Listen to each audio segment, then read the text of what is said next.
Vous savez qu'on passe de 5 à 7 pays. Vous m'entendez bien là? Enfin, voilà Patrick.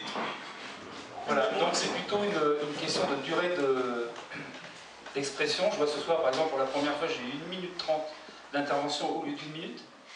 Là, c'était sur le paquet lait, vous savez, avec les quotas laitiers. Bon, ça permet d'avoir un petit peu de temps, seulement malgré tout, on m'a coupé la parole parce que j'ai voulu dire un mot pas très agréable sur M. Filogan, commissaire à l'agriculture, qui s'est permis de dire tout à l'heure sur les agriculteurs, enfin les producteurs de lait, que la situation n'était pas si mauvaise que ça. C'était même plutôt bien. Évidemment, j'ai réagi là-dessus en disant que j'étais scandalisé, que selon lui, tout allait pour le mieux dans le meilleur des mondes, et que c'était un scandale, quoi. Bon, alors on m'a coupé au moment où j'ai dit ça, parce que j'avais dépassé de 10 ou 20 secondes, je crois. Voilà, sinon, pour le groupe, pour revenir au groupe, oui, ça va changer la donne, puisqu'il y a un financement. Alors là, Edouard en saura beaucoup plus que moi. Bon, écoutez, il est tard, mais... Voilà, alors simplement, d'abord, je voudrais remercier notre secrétaire départemental qui nous a proposé d'intervenir ce soir, et je crois que c'est une très bonne chose d'utiliser les députés français présents à Strasbourg lors de sessions, parce qu'ils sont tous différents, ont tous beaucoup de choses à vous dire, et sont surtout très, très compétents. Je remercie également Julia, qui s'investit beaucoup dans cette fédération, et je pense que nous allons avoir dans votre fédération des très bons résultats pour les prochaines élections régionales, et nous compterons beaucoup sur vous, les Alsaciens, pour résister à la fois à l'Union européenne, mais aussi à cette volonté de vouloir vous englober dans des méga-régions et faire en sorte que l'identité, la culture de ce beau département, de ces deux beaux départements, soit noyée. Alors, je vais vous raconter un petit peu cette aventure qui est née le 26 mai 2014, puisque Marine Le Pen est arrivée en tête avec 32% aux élections européennes. C'est un score jamais vu au Front National. Donc nous avons eu une délégation, première délégation française au Parlement européen, 24 députés. 24 députés, ce n'était pas rien. Même l'UMP n'est arrivé qu'à 19 députés. 24 députés, c'était quelque chose qui était quand même assez extraordinaire et qui a un petit peu déstabilisé l'ensemble du Parlement européen. Nous sommes passés de 3 à 19 députés. Et ces 24 députés sont arrivés et ont pu se loger dans toutes les commissions, puisqu'il y a 22 commissions au Parlement européen. Donc pour la première fois, nous avions un député par commission au Parlement européen. Et je peux vous dire que tous les députés se sont investis dans leur commission et travaillent vraiment d'une manière très sérieuse. Et les deux reproches qu'on nous faisait, ils ne viennent pas, ils ne sont pas compétents. Aujourd'hui, c'est complètement balayé par nos adversaires.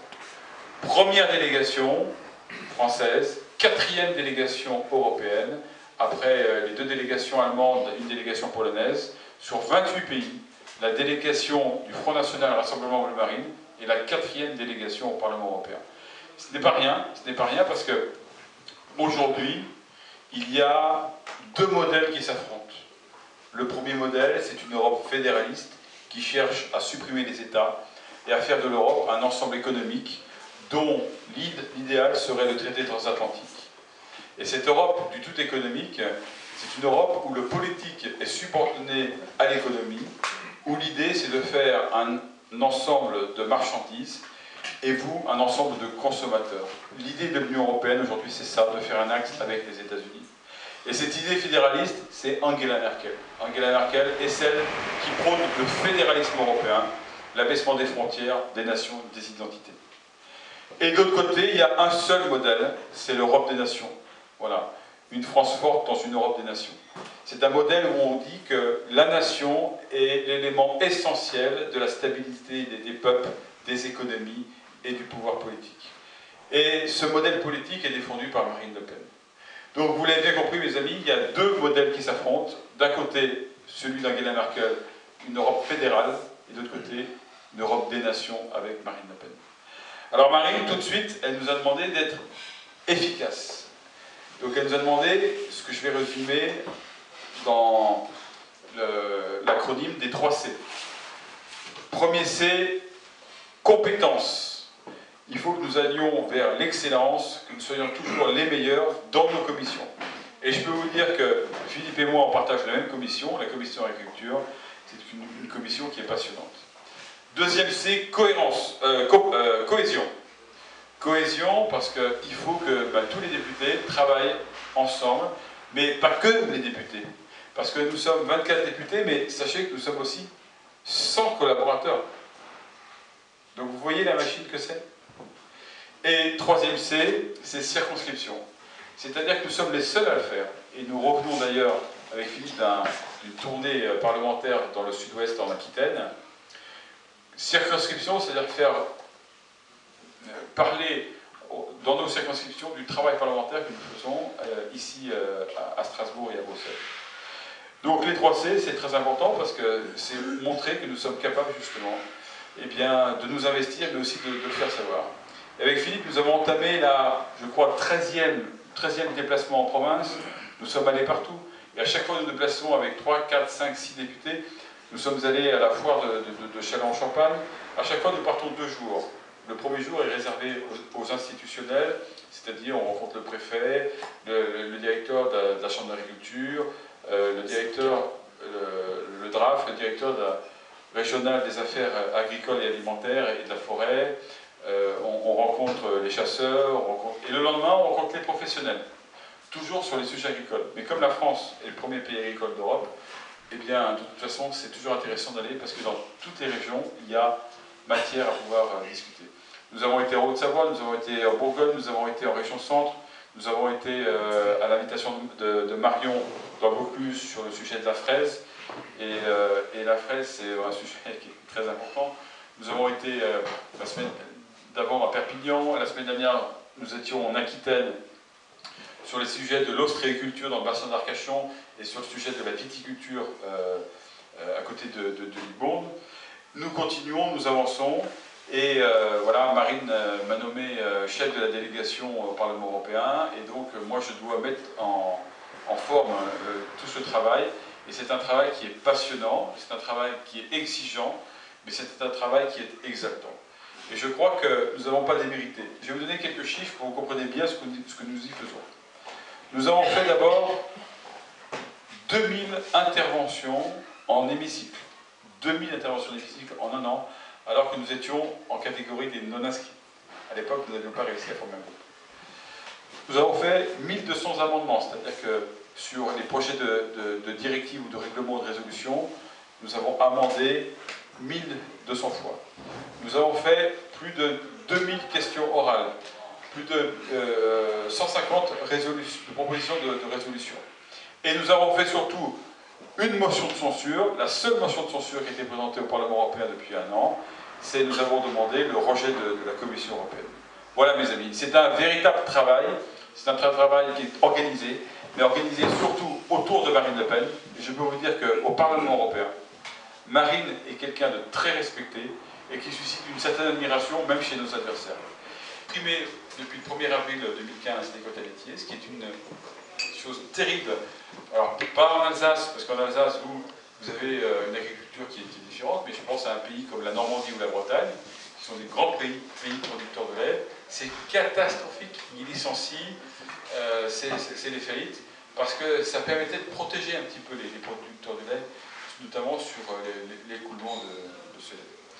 Et donc, cette Europe, voilà, c'est pour ça que nous sommes allés défendre avec Philippe. Et donc, si nous sommes en retard, c'est pas parce que nous l'avons souhaité, c'est parce que nous sommes contraints à des horaires que nous devons respecter, et qu'il était d'abord plus important pour nous de défendre les agriculteurs ce soir, mais on avait bien conscience qu'il fallait venir chez vous. Eh bien, nous sommes venus, et je peux vous dire que nous travaillons là-dedans. Alors, 2 choses également pour terminer. Je voudrais vous dire qu'il y a une Union européenne, mais ce n'est pas notre Europe. Notre Europe, c'est différent de l'Union européenne. Ne faites pas de mélange entre ce modèle ultralibéral qu'on vous propose et nos convictions de l'Europe. Ce sont 2 choses différentes. L'Union européenne, elle a failli. On nous a dit en 1999, vous allez voir. Vous savez, c'est comme ceux qui endormaient les gens le soir en disant « Oyez, oyez, vous dormez, bonnes gens, il n'y a rien à déclarer ». Là, c'est différent. Là, en fait, si vous voulez, ils ont monté une usine qui consiste à dire, voilà, avec l'euro, vous allez avoir plus de croissance, plus de pouvoir d'achat, vous allez être plus riche, on va mieux vivre. Franchement, moi je viens de Bourgogne, je peux vous dire que chez vous, les maisons elles sont rénovées, il y a quand même l'Alsace est le deuxième PIB de France, Strasbourg c'est la capitale de l'Europe, ici vous êtes à la frontière de la Suisse et de l'Allemagne, franchement, je ne dirais pas que vous êtes des nantis, vous avez de la chance, venez voir chez nous. Chez nous, c'est le désastre industriel et économique. C'est vraiment... Chez nous, la fin de mois, elle commence en début de mois. Je vous le dis. Alors, je sais que chez vous aussi, c'est dur. Mais vous avez beaucoup moins de chômage que chez nous. Nous, on a un chômage qui explose. On a une désertification rurale. Il y a vraiment des difficultés sociales qui sont très, très importantes. L'Europe ne nous a pas enrichis, elle nous a affaiblis. Et malheureusement, cette Union européenne, ça a été à son image. Elle ne s'est construite que comme ça. Quand je vois la politique étrangère d'Europe, on vit aujourd'hui en Europe avec une crise politique qui est la crise la plus grave depuis la fin de la guerre froide, qui est la crise ukrainienne. Aujourd'hui, nous sommes au bord de la guerre avec la Russie en Europe. Parce que Juncker a décrété qu'il fallait créer une armée européenne pour aller taper sur Poutine, et parce qu'ils ont interdit l'accès au Parlement européen. Schulz, président du Parlement européen, a interdit l'accès au Parlement européen des diplomates russes, des députés russes. Il veut absolument faire la guerre à Poutine. Ce qui s'est passé également avec la politique étrangère d'Europe dans le Maghreb, en Tunisie, en Libye, en Égypte, en Syrie, ça a été catastrophique. C'était catastrophique parce qu'aujourd'hui, les migrants qui arrivent sur le sol italien, et puis certains arrivent par ailleurs, même il y a eu des bateaux qui ont été déroutés qui avaient prévu d'arriver sur la ville de Sète. Cette Union européenne, elle nous donne un modèle qui n'est pas le nôtre. Et moi, je tiens à vous dire que nous sommes en train de travailler, nous, la délégation française du Front National et du Rassemblement Marine, sur un autre projet européen. Voilà. Un autre projet européen qui est un projet de civilisation, parce que l'Europe, elle n'est pas née uniquement d'un projet économique, elle est d'abord d'une situation culturelle, religieuse et politique. C'est une Europe de civilisation. C'est l'Europe de Charlemagne, c'est l'Europe de la civilisation chrétienne. Et c'est là-dessus, il faut revenir sur un principe politique. Ce principe politique, c'est la construction d'une Europe qui soit sur nos racines chrétiennes et qui soit une Europe qui convienne justement à intégrer les pays qui veulent finalement créer une Europe des nations. Voilà, donc nous allons avec Marine continuer le combat maintenant dans le groupe. C'est plutôt une chance que nous avons. Sachez que Marine va énormément se consacrer à sa campagne des élections régionales maintenant qu'elle constitue un groupe, puis aux élections présidentielles. Et je crois que vraiment ce soir, vous pouvez dire que Marine, elle est un peu comme dans la pub, elle a toute une grandeur. Hein, et je crois vraiment que Marine Le Pen, vraiment, vous pouvez être fiers d'elle, parce que le travail qu'elle a fait au Front National, le temps qu'elle prend en plus à l'Europe, et maintenant aux élections régionales, aux élections présidentielles, je peux vous dire qu'on a avec nous un vrai chef, quelqu'un qu'il faut suivre les yeux fermés, parce qu'avec Marine, avec le Front National, eh bien, il est temps aujourd'hui de rétablir les valeurs nationales. Merci.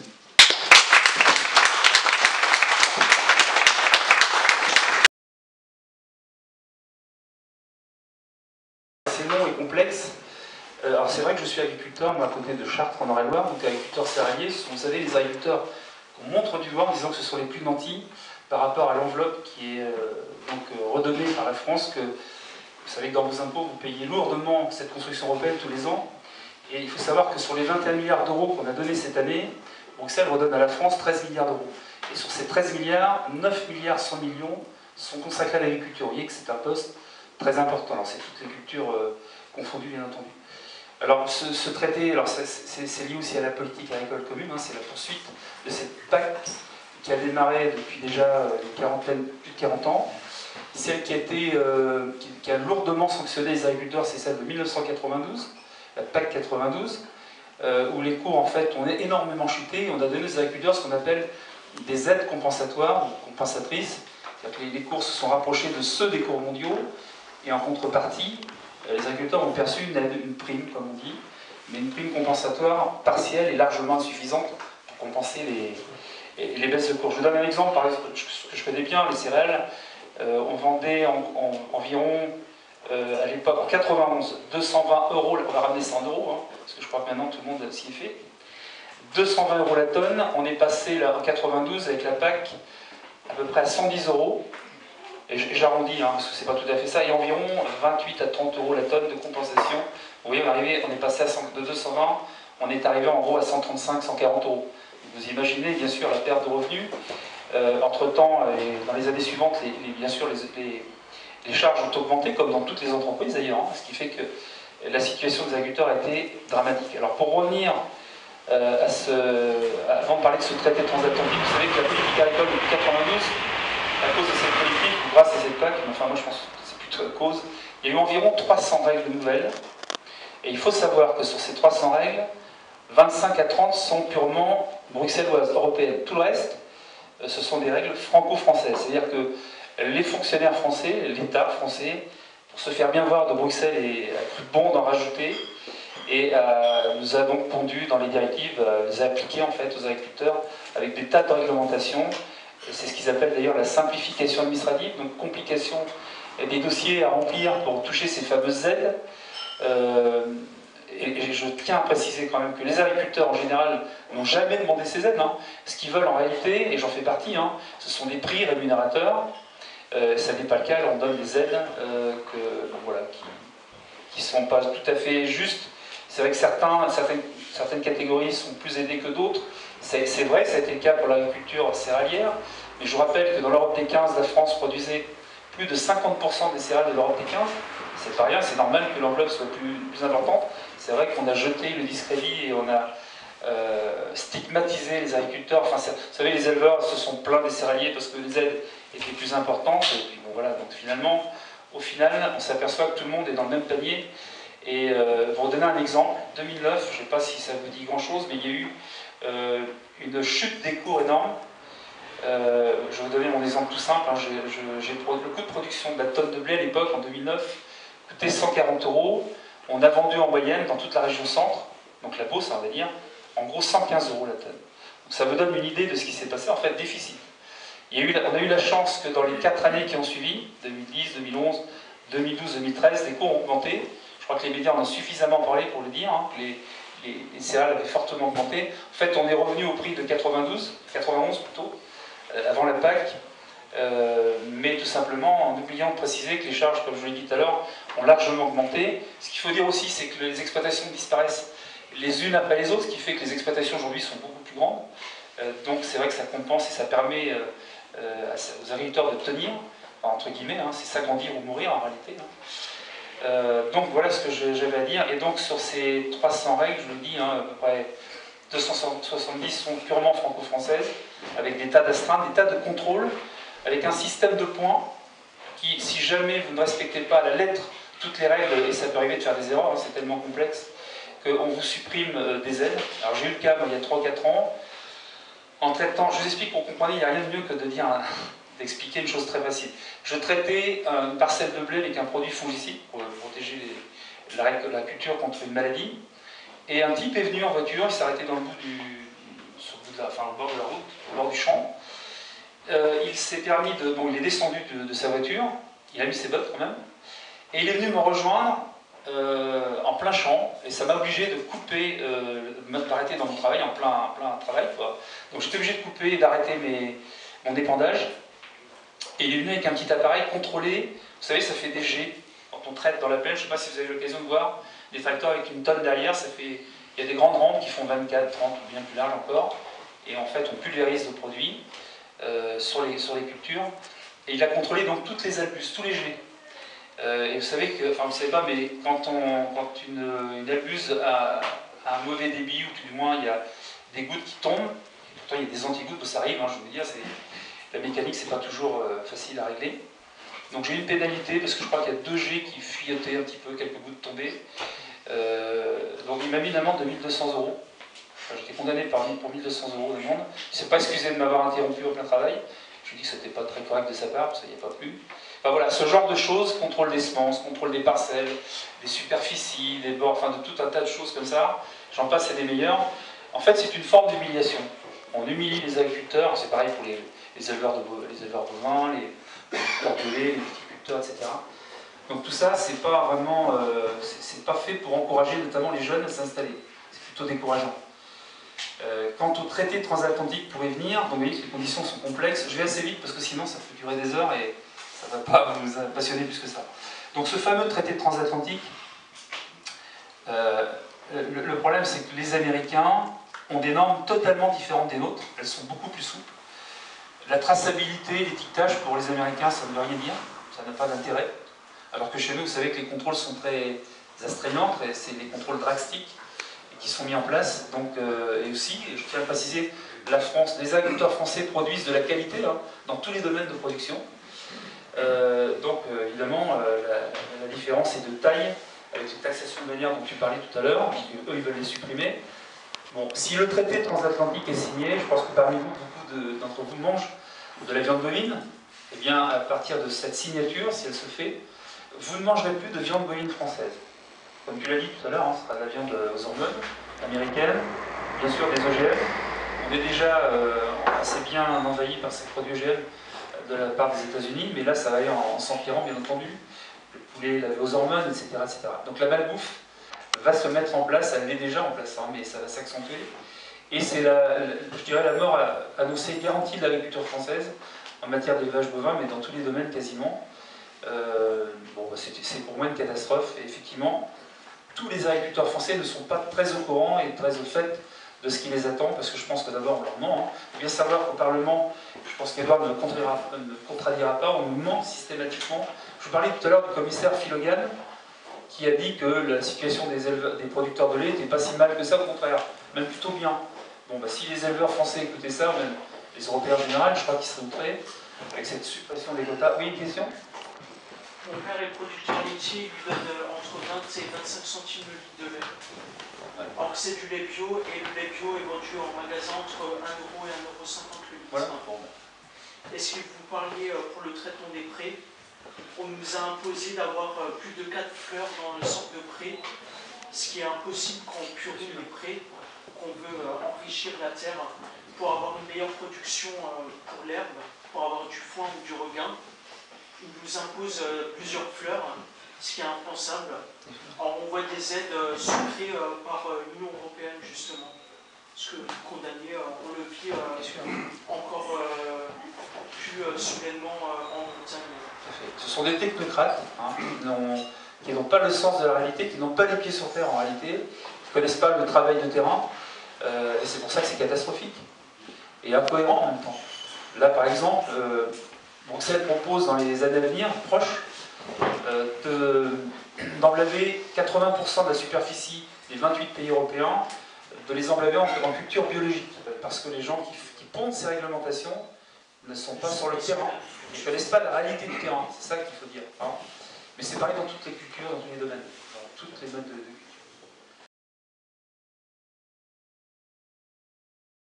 Sachant qu'il y a une vingtaine d'années, en France, on en produisait au moins les 3 quarts, on était à 30 000 tonnes, et on serait redescendu à peine au-dessus des 10 000, c'est-à-dire aux 3 fois moins qu'avant. Et pourtant, il y a des études récentes qui ont été faites ces dernières années, démontrant le rôle fondamental des abeilles dans l'équilibre de la faune et de la biodiversité. Est-ce que vous êtes particulièrement averti ou attentif sur ce fait? Est-ce que vous avez eu l'occasion d'avoir une action et d'intervenir? Oui, on est déjà intervenu là-dessus. D'ailleurs, c'est Edouard qui est intervenu sur les abeilles. Tu veux en dire un mot? Vas-y, vas-y. Edouard qui est intervenu sur le sujet. C'est un truc très important. Quand les abeilles meurent, les civilisations s'éteignent. L'abeille est le modèle que beaucoup de civilisations, que ce soit les Égyptiens ou Bonaparte, ont choisi comme emblème. Et c'est vrai qu'on s'est aperçu que l'abeille était aujourd'hui victime de la prolifération de tout un tas de prédateurs liés à l'industrie pharmaceutique et notamment aux grands laboratoires qui mettent en place